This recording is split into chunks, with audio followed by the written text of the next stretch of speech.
What's going on, y'all? Machiavelli Mills TV. So, everybody by now knows that Terence Crawford has been stripped, or if he's not stripped yet, he's going to be stripped of his IBF belt.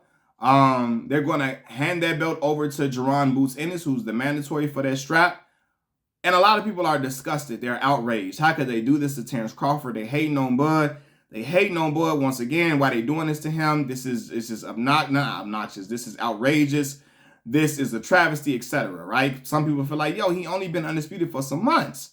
Let him defend the strap. Well, I don't understand why everybody's so outraged, to be honest with you. I really don't. And this is not a video to hate on Terence Crawford.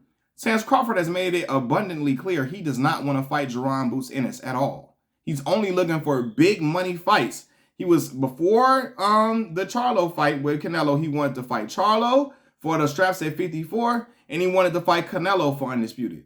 That was his plans, and he's been vocal about that for the longest of time, even on Twitter talking crazy about it, right?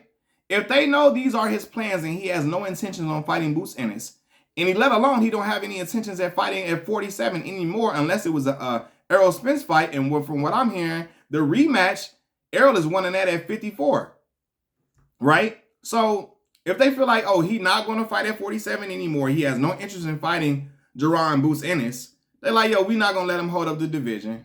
Go ahead and let Boots do his thing. Terence don't want to fight Boots at all, and he's vocal about it. And I don't see a problem in that. Terence's name is his name. His name is cemented in the history books forever. He's a Hall of Famer. Surefire. He was a Hall of Famer before fighting Errol Spence, but I'm telling you, after becoming undisputed and after the performance he put on to become undisputed at 47, his name is etched in the history books forever. You can't take that away from him. He was undisputed at 47, rightfully so. He beat the man at 47 and beat him from pillar to post. This is coming from an Errol Spence fan. You can't take that away from Terence at all. At all, man. His name is his name, man, and it holds weight. So he's already a legendary fighter because of that, a generational talent for being undisputed at 2 different weight classes and a champion across 3 different ones, right? So, and it's not, him getting stripped of that title ain't gonna take shit away from Bud, especially if he don't have any intentions on defending the straps at 47. If you're gonna fight Earl at 54, it's not defending the belts. If you're not gonna fight Jaron Boots Ennis, it's not defending the belts.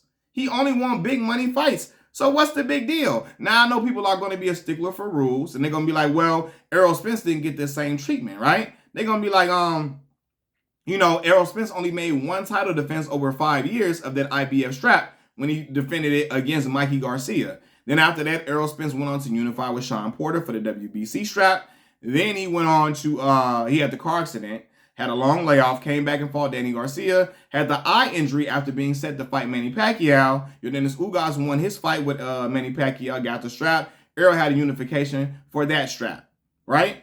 So, people like, yo, but they ain't make him fight his mandatory during that time. How come he only had 1 title defense? Why he ain't fight his mandatory? Do y'all know who Errol Spence's mandatory was during that time period? What's the boy name? Abu Kakarov. Nobody in the goddamn world wanted to see Errol Spence versus Abu Kakarov. So nobody gave a flying fuck that he didn't fight his mandatory. I'm a big Errol Spence fan. I didn't want to see Errol whoop on Abu Kakarov's ass. I wanted to see him fight the likes of the Danny Garcias, the Keith Thurmans, the Terence Crawford. I wanted to see him fight the big name dudes. I didn't want to have to pay no pay-per-view and watch Errol fight Abu Kakarov. I didn't want to see that shit, right? So I don't fault him for not fighting his mandatory. They were okay with it because he was fighting bigger names, bigger threats, bigger opponents than goddamn Abu Kakarov, who lost to Cody Crowley. He lost to Cody Crowley. I'm disrespecting Cody Crowley. Not trying to disrespect Cody Crowley. But Abu Kakarov, we don't want him in the way of what's going on at 47 with a potential undisputed matchup, which we got. But yeah, they call why they didn't make Errol. They let Errol duck. They let Errol duck his mandatory. Errol wasn't held to that. They knew fighting Abu Kakarov wasn't going to prove shit. They let Errol go and do his shit because they knew it was going to lead to, it was bigger fights to be made at that point. You know what I mean? But yeah, man, Yeah, I don't have an issue with it. I don't know why people are outraged. Bud made it clear he don't want to. He don't want to fight Boots because it's not a big fight. Not that he's scared. He's not. He'll beat Boots easily to me, right? But yeah, like, and I think Boots hits are harder than Errol. I don't think he is as ring savvy as Errol though. And it showed me when he fought Karen. What's the dude name? Karen. Yeah, I saw that then, right?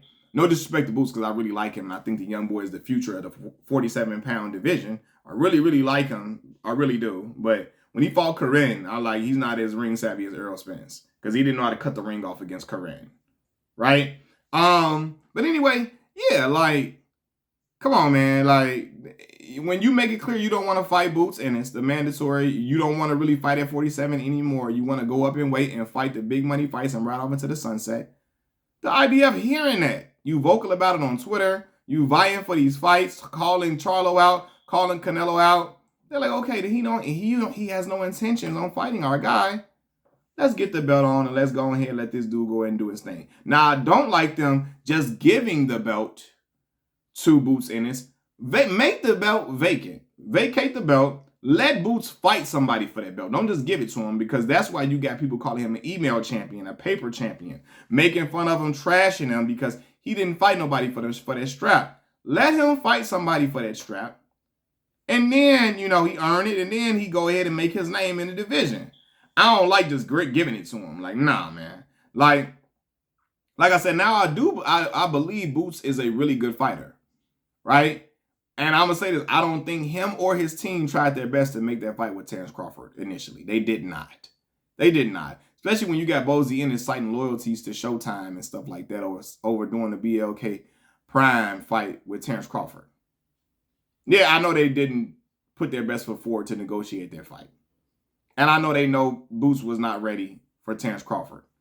I do believe that. I don't think he's still not ready for him either. Anyway, but yeah, so I don't think they were trying to put their best foot forward to fight Bud at all. But yeah, I don't know what the outrage is about Bud being stripped. His name is cemented in the Hall of Fame. He was undisputed champion, and everybody going to recognize him as such. He beat Errol Spence from pillar to post. Like, dismantle my guy. So his name is already legendary regardless of them belts or not. He's undisputed. That shit is just for imagery. We know what it is. And he moving on from 47 anyway. So let him go ahead and go to greener pastures. Holding the strap. Would I like to see him fight Boots? I would love to watch that. A lot of people would love to watch it. But it's not a bigger money fight than him and Canelo Alvarez. Now, I don't know how much money the Charlo fighter sell. Because of how they did that damn kitten performance because Charlo looked like a kitten when he's fighting Canelo, being all tentative and, being all super respectful, not putting it all on the line out there with Canelo, going out there just not to get knocked out. I think that took down the stock of him and Terence Crawford's fight a little bit, but because of the hostility they have between each other, because of the tension they have between each other, it'll still sell because of how much shit gonna be talked between them two. Because Terence Crawford respected Errol Spence. He may not have liked the criticism he got from a lot of Errol Spence fans or other people who said, "Hey, yo, you ducking Errol Spence," and he was pissed about that. But he liked Errol. He got respect for Errol. He don't have no respect for Jermell. So it's gonna be bad blood there, which will sell. But yeah, so he's not gonna fight Jerron Boots Ennis. He's gonna go to greener pastures. So he got stripped, and I